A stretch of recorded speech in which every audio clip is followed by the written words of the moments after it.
Vous êtes dans le Morning News. Bonjour. À la une de l'actualité, ce matin, marché des capitaux 2022, l'année du changement au sein de l'UEMOA.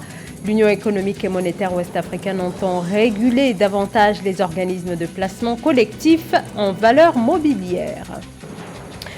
L'économie ougandaise toujours en crise et pour tenter de relancer cette économie, le gouvernement qui se veut optimiste compte sur les exportations.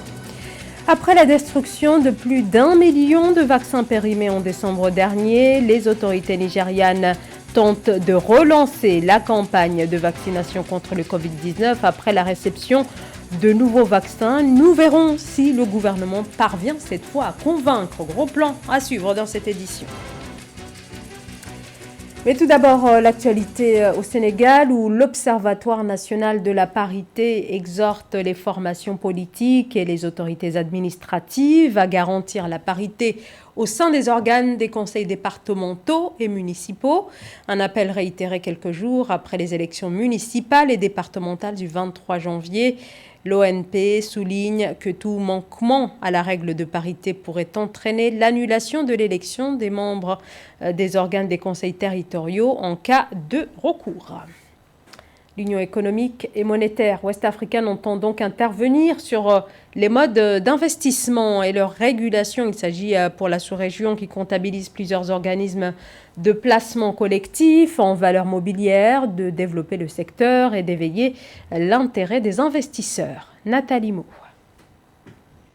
Dans le processus de modernisation de sa bourse régionale des valeurs mobilières, l'Union économique et monétaire ouest-africaine lance la promotion de modes d'investissement non institutionnels. Avant la fin du premier trimestre 2022, une nouvelle réglementation sur les organismes de placement collectif en valeurs mobilières, les OPCVM, va entrer en vigueur avec pour enjeux principaux l'intermédiation et la capitalisation boursière. L'activité d'intermédiation a permis donc de pouvoir échanger 336 milliards en termes de valeur de transaction. En 2015, 409 milliards d'échanges en 2016, un repli jusqu'à 136 milliards en 2019. Par la suite, en 2020, 246 milliards. Et vous constatez, cette année 2021, nous avons pu enregistrer 722 milliards de transactions sur le marché boursier. La formalisation des OPCVM répond à un souci de modernisation et de diversification des offres du marché des capitaux en Afrique de l'Ouest. La sous-région compte actuellement 114 OPCVM dont l'encours s'est chiffré à 732 milliards de francs CFA en 2020. Leur principal défi, selon des experts, sera de susciter l'intérêt de nouveaux investisseurs pour ce mode de financement. Même si la bourse nous vient d'autres marchés beaucoup plus matures tels que l'Europe, l'idée n'est pas systématiquement peut-être de calquer les outils de distribution qui existent. Mais encore une fois, je pense qu'il faudra les adapter et voir quel est le bon vecteur, quel est le bon moyen de communication qui permettra d'amener le message jusqu'à la personne. Si c'est organiser une partie de tam-tam dans un quartier et les gens dansent et savent c'est quoi la bourse, il faut y aller. En 2021, l'UEMOA a mis les organismes de placement collectif en valeurs mobilières sous l'encadrement des fonds d'investissement alternatifs. Le nouveau cadre réglementaire vise l'interconnexion entre la bourse régionale des valeurs mobilières de l'UEMOA et les autres places boursières du continent. Alors que la Banque africaine de développement prévoit un déficit budgétaire important, le président ougandais Yoweri Museveni affiche son optimisme quant aux perspectives économiques en 2022. Avec la levée des restrictions dans son pays, l'Ouganda, le chef de l'État dit s'attendre à une reprise rapide de l'économie. Solène Duplessis. L'Ouganda ambitionne de limiter ses emprunts envers la Chine, des prêts dont la plupart sont destinés à la construction de grands projets d'infrastructures, creusant ainsi la dette publique du pays. Une dette qui s'élevait en 2021 à 47% du PIB, alors que le pays se remet progressivement d'une activité en berne liée aux restrictions imposées suite à l'épidémie de Covid-19, le président Yoweri Museveni souhaite relancer l'économie du pays. L'Ouganda peut faire beaucoup mieux sans emprunter pour ce qu'ils appellent l'appui budgétaire ou l'appui à la balance des paiements. Nous ne pensons pas que ce soit un bon emprunt, mais nous nous débrouillerons parce que maintenant l'économie a augmenté d'environ 4% sans tourisme, sans transport, sans les hôtels. Maintenant que le pays lève les restrictions, l'économie reprendra une croissance rapide. Une croissance que le président prévoit de stimuler grâce aux exportations dans des domaines tels que la viande de bœuf, le cuir et les produits laitiers. L'Ouganda, qui possède un large cheptel bovin, a augmenté sa production de lait, une production qui a atteint 2,81 milliards de litres en 2021, grâce notamment à des investissements réalisés dans plusieurs entreprises laitières du pays. Dans cette région, l'élevage de vaches profite à la fois aux éleveurs, aux agriculteurs et aux cultivateurs. Elles sont une source de grande richesse, elles nous donnent du lait. Maintenant, nous n'importons pas de lait, nous n'importons pas de bœuf. Nous avons construit une industrie de cuir pour les chaussures, donc c'est vraiment une grande richesse. L'Ouganda veut désormais développer le commerce régional. Le pays a récemment commencé à exporter de la viande vers la République démocratique du Congo, qui reste son principal partenaire commercial. Le président ougandais envisage désormais d'étendre ses exportations de produits laitiers à l'international, notamment vers la Chine. On en vient à la hausse du trafic portuaire global au Maroc au cours de l'année 2021, une augmentation de 11,6%, soit plus de 192 millions de tonnes, d'après le bilan du ministère de l'Équipement et de l'Eau, signe d'une certaine résilience des secteurs maritimes et portuaires malgré la crise sanitaire. Joël Ballot.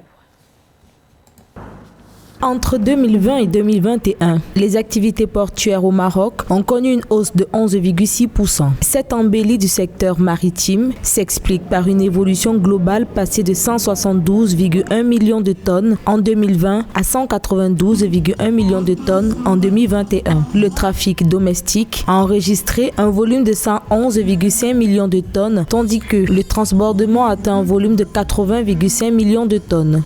Dans le royaume chérifien, depuis quelques années, nous voyons que le secteur portuaire occupe une place prépondérante dans l'économie du pays. Et déjà, on voit que le port de Tanger est l'un des ports les plus importants du monde. Cela montre que le Maroc s'est engagé inexorablement dans le développement de toutes ses infrastructures et dans le développement de son pays d'une manière globale.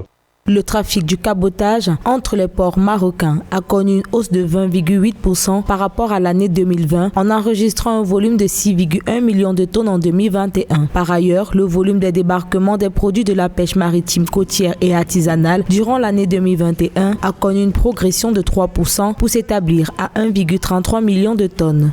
Les ports marocains deviennent une sorte de point d'éclatement des marchandises qui viennent du Maroc. Donc, différents opérateurs économiques apportent leurs marchandises dans les ports marocains. Ceux-ci sont transférés d'un bateau à un autre et ainsi, ces marchandises continuent leur voyage. Et ces activités de transbordement ont représenté 41,9% du trafic global, ce qui veut dire presque la moitié des activités portuaires durant cette période de Covid a été des opérations de transbordement.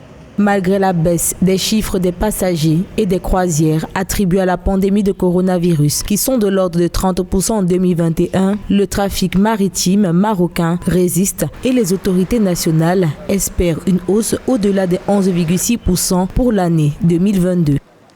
En Égypte, le projet national de développement communautaire, humain et local aurait permis la création de 1,3 million d'emplois, des emplois pour les jeunes, et cela concerne plusieurs gouvernorats. Plus de 180 000 projets auraient par ailleurs été mis en œuvre au cours de l'année 2021, se félicite le ministre du Développement local, Mahmoud Charaoui. Gros plan ce matin sur la campagne de vaccination contre le Covid-19 au Nigeria, où les autorités tentent de convaincre les populations après le scandale des vaccins arrivés à expiration. Souvenez-vous, fin décembre, les autorités avaient incinéré plus d'1 million de doses de vaccins AstraZeneca données par des pays développés, mais dont la date de péremption était proche. C'est un sujet de la rédaction. Le nouveau déploiement de vaccins va-t-il convaincre les Nigérians après le scandale des doses périmées ? Le pays a reçu depuis le 18 janvier plus de 3 millions de doses de vaccins Pfizer dans le cadre d'un don des États-Unis. Cette fois avec une date de péremption de 6 mois, ce qui devrait faciliter leur distribution selon les autorités. Et effectivement, depuis quelques jours, dans les centres de vaccination contre le Covid-19, il y a un peu plus de volontaires à la vaccination. C'est bien que le gouvernement ait jeté les mauvaises doses. Comme ils l'ont fait, il n'y a plus de raison pour nous de ne pas aller nous faire vacciner. C'est bon pour nous de le prendre. C'est pour notre propre bien et celui de notre famille. Au mois d'octobre 2021, le Nigeria avait reçu 2,5 millions de doses d'AstraZeneca avec une date de péremption courte, de 4 à 6 semaines après livraison. Malgré la campagne de vaccination, seuls 1,5 million de doses ont pu être écoulées. C'est ainsi qu'au mois de décembre, les autorités sanitaires se sont retrouvées dans l'obligation de détruire les vaccins qui restaient. Avant, nous avions peur, mais des gens ont pris ce vaccin et ils vont bien. Ils mènent leur vie normalement. Il n'y a rien eu. Donc dans ce cas, nous avons décidé de nous faire vacciner. Nous avons eu sérieusement peur avant. Peut-être une reprise de la vaccination au Nigeria, pays le plus peuplé d'Afrique, où moins de 5% de la population est entièrement vaccinée contre le Covid-19. Les affrontements dans l'extrême nord du Cameroun ont déplacé plus de 100 000 personnes, dont 30 000 vers le Tchad, selon le Haut Commissariat des Nations Unies pour les réfugiés. Près de 80% de ces personnes déplacées sont des femmes et beaucoup parmi elles sont enceintes. Elles ont trouvé refuge à N'Djamena et dans les villages situés le long du fleuve Logon. Reportage entre correspondants au Tchad, Mahamat Ramadan. Fatima Eliane, cette réfugiée de 32 ans venue de Seheba au Cameroun pour trouver refuge à N'Djamena, a donné naissance à des triplés le 1er janvier 2022. Ainsi, le conflit intercommunautaire a éclaté dans son village. La jeune dame, bien qu'enceinte, a décidé de regagner le territoire tchadien avec ses enfants à bord d'une pirogue. Accueillie par les agents sociaux, elle a bénéficié de l'accompagnement sanitaire du gouvernement tchadien jusqu'à son accouchement. Quand le conflit a éclaté, j'étais enceinte et presque à terme. Je ne pouvais pas prendre le risque de rester. C'est dangereux pour moi et mes 7 enfants. À mon arrivée au Tchad, j'ai été pris en charge par les autorités et j'ai bénéficié des soins gratuitement jusqu'à l'accouchement de mes triplés. Aujourd'hui, la réfugiée mère des triplés a bénéficié d'un abri provisoire à Kilambaré dans un camp de vie construit par le Haut Commissariat des Nations Unies pour les réfugiés et le gouvernement tchadien. Consciente de sa responsabilité sociale vis-à-vis de ses enfants et ne pouvant pas compter uniquement sur les aides ponctuelles, il a commencé à fabriquer et vendre des beignets pour subvenir à ses besoins essentiels. J'ai bénéficié de beaucoup d'aides du gouvernement et des bonnes volontés, mais je sais que ces soutiens sont temporaires. J'ai donc décidé de fabriquer et de vendre des beignets pour subvenir à nos besoins élémentaires. C'est un bon début car j'envisage de fabriquer en grande quantité de beignets et les vendre en dehors du camp. Les principaux clients de Fatima Eliane sont des réfugiés du camp, mais aussi des Tchadiens du village environnant. Elle envisage de vendre ses produits au grand marché de la sous-préfecture de Koundoul. Pour rappel, le Tchad a accueilli environ 100 000 réfugiés camerounais suite aux conflits intercommunautaires qui se sont éclatés au nord de leur pays. Fin de ce journal, merci de votre fidélité. L'information continue sur Africa 24.